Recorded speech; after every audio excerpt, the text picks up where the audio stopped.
এই মুহূর্তের সবচেয়ে বড় খবর HD Live 24/7 এ। बड़ी खबर।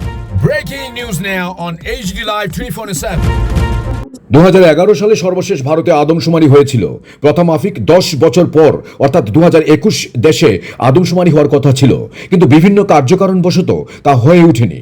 অবশেষে 2027 সালে দেশে আদমশুমারি হতে যাচ্ছে, আর তার প্রস্তুতি গোটা দেশের সাথে রাজ্যেও চলছে।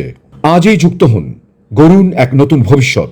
এই সুনির্দিষ্ট স্লোগানকে সামনে রেখে দীর্ঘ 16 বছর পর শুরু হতে যাওয়া ভারতের 2027 সালের আদমশুমারির প্রস্তুতি পুরোদমে শুরু হয়েছে।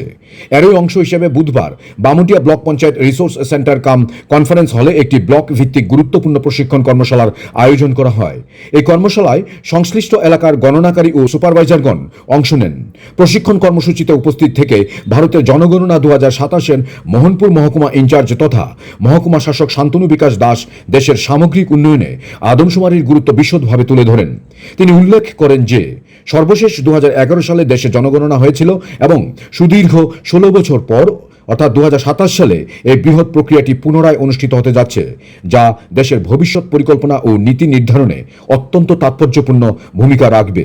পুরোটা প্রসেস একদম সিস্টেমেটিক, আপনাদের মাঠে ছেড়ে দেওয়া হবে না। ম্যাপ টেপ করে আপনাকে মানে একটা রাস্তা দিয়ে দেওয়া হবে, রাস্তার কোন দিকে কি আছে সেই ম্যাপও আপনাদের দেওয়া হবে। What you have to do, you have to do the numberings, you have to do the listings. তারপরে আপনারা দুটো ফেজে হবে। প্রথম ফেজে তো হাউস লিস্টিং, হাউস নাম্বারিং হবে, তারপরে পপুলেশন ইনুমারেশন হবে।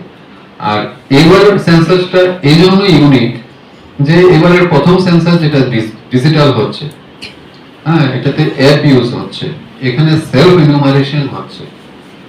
আরেকটা মিসকনসেপশন আছে, সেলফ ইনুমারেশনের যে পেজটা যেটাতে ব্যক্তি নিজের সেন্সাস নিজেই করবে, এটা কিন্তু ফাইনাল না। এটা আপনারাই যারা এটাকে ভেরিফাই করবেন এবং এটাকে অথেন্টিকেট করবেন, ভ্যালিডেট করবেন।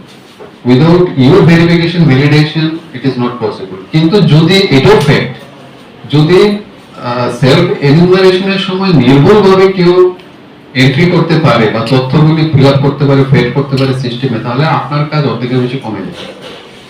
This is very important.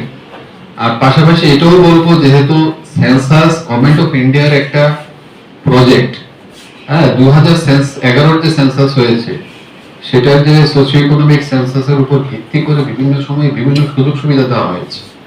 আজকের দিনেও যদি কাউকে ঘর দেওয়া হয় PMAY, কাউকে স্বচ্ছ ভারত মিশন থেকে কিছু দেওয়া হোক বা অন্যান্য বিভিন্ন গভর্নমেন্ট স্কিমস এর বেনিফিট দেওয়া হোক, this is based on the data that was fed in 2011 census. দেখবেন রেফারেন্স টু 2011 সেন্সাসের টাইমে বেনিফিশিয়ারি লিস্ট তৈরি করার জন্য ওই সেন্সাসে যে যে কলামগুলি ছিল ওইটার থেকে একটা এক্সট্রাক্ট করে আমরা নিই, তুলে আনবেন। এটার উপর ভিত্তি করে নেক্সট 10 বছরের development of our country will depend. তো how accurately you are doing and how মানে authentically you are doing it, how much you are devoting yourself to the census process, এটার উপর ডিপেন্ড করবে the socio-economic status of this Bamutia block jurisdiction, কারণ আপনারা এই jurisdiction-ই করবেন after 10 years। অনুষ্ঠানে মহকুমা শাসকের পাশাপাশি উপস্থিত ছিলেন বামুটিয়া ব্লকের ব্লক ইনচার্জ তথা বিডিও অমিতাভ ভট্টাচার্য সহ অন্যান্য আধিকারিক ও জনপ্রতিনিধিরা। Bureau report, HD Live 24/7।